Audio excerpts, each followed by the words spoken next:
SPN9 news और आपके साथ मैं हूं फिजा काज़मी। उत्तराखंड में अगले साल की शुरुआत में विधानसभा चुनाव होना है। उत्तराखंड के पूर्व मुख्यमंत्री और कांग्रेस के वरिष्ठ नेता हरीश रावत ने बीजेपी को हराने का फॉर्मूला पार्टी को सुझाया है। रावत ने दावा किया है कि अगर कांग्रेस उनके इस फॉर्मूले को स्वीकार कर लेगी तो पीएम मोदी का जादू भी राज्य में नहीं चल पाएगा। साथ ही उन्होंने इशारों में अपनी दावेदारी भी पेश कर दी है। तो क्या है हरीश रावत का महा प्लान, इस रिपोर्ट में देखिए। आगामी विधानसभा चुनाव पर हरीश रावत ने कहा कि मोदी जी के आने के बाद बीजेपी निकाय चुनाव को भी उनके नाम पर लड़कर लाभ ले रही है। अगर कांग्रेस स्थानीय चेहरा लाती है तो बीजेपी को भी स्थानीय चेहरा लाना पड़ेगा। फिर जनता दोनों चेहरों की खुद तुलना करेगी और मोदी जी गेस्ट आर्टिस्ट के तौर पर आएंगे और अपनी बात कहकर चले जाएंगे।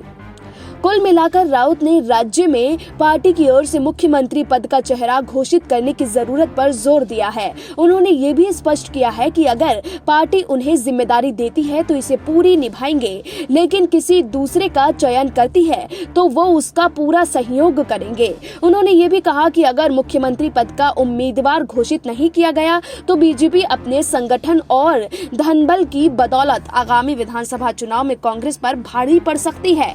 राउत ने ट्विटर पर लिखा कि मुख्यमंत्री का चेहरा घोषित होने को लेकर संकोच कैसा? यदि मेरे सम्मान में ये संकोच है तो मैंने स्वयं अपनी तरह से ये विनती कर ली है कि जिसे भी मुख्यमंत्री का चेहरा घोषित कर दिया जाएगा मैं उसके पीछे खड़ा होऊंगा। रणनीति के दृष्टिकोण से भी आवश्यक है कि हम बीजेपी द्वारा राज्य में जीत के लिए अपनाए जा रहे फॉर्मूले का कोई स्थानीय तोड़ निकालें।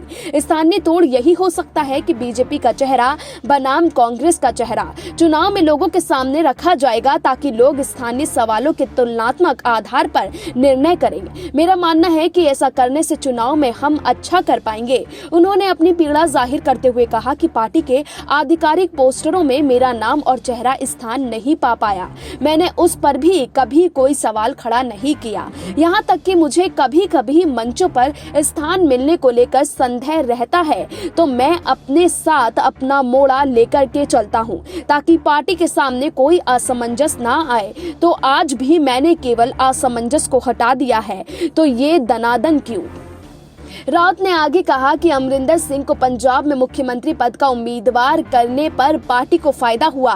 हरियाणा में भूपेंद्र सिंह हुड्डा का नाम आगे रखने पर चुनाव में कांग्रेस बराबर की लड़ाई में आ गई। रावत के मुताबिक पहले कांग्रेस में मुख्यमंत्री का चेहरा घोषित करने की परंपरा थी, लेकिन फिर इसमें बदलाव कर दिया गया। अब हालात बदल रहे हैं तो इस परंपरा को बदलना चाहिए। चेहरा जल्द घोषित कर देना चाहिए। अपने अलावा अन्य नामों के पूछे जाने पर रावत का कहना है कि प्रदेश कांग्रेस कमेटी के अध्यक्ष प्रीतम सिंह और विधायक दल की नेता इंदिरा हृदय का स्वाभाविक नाम है।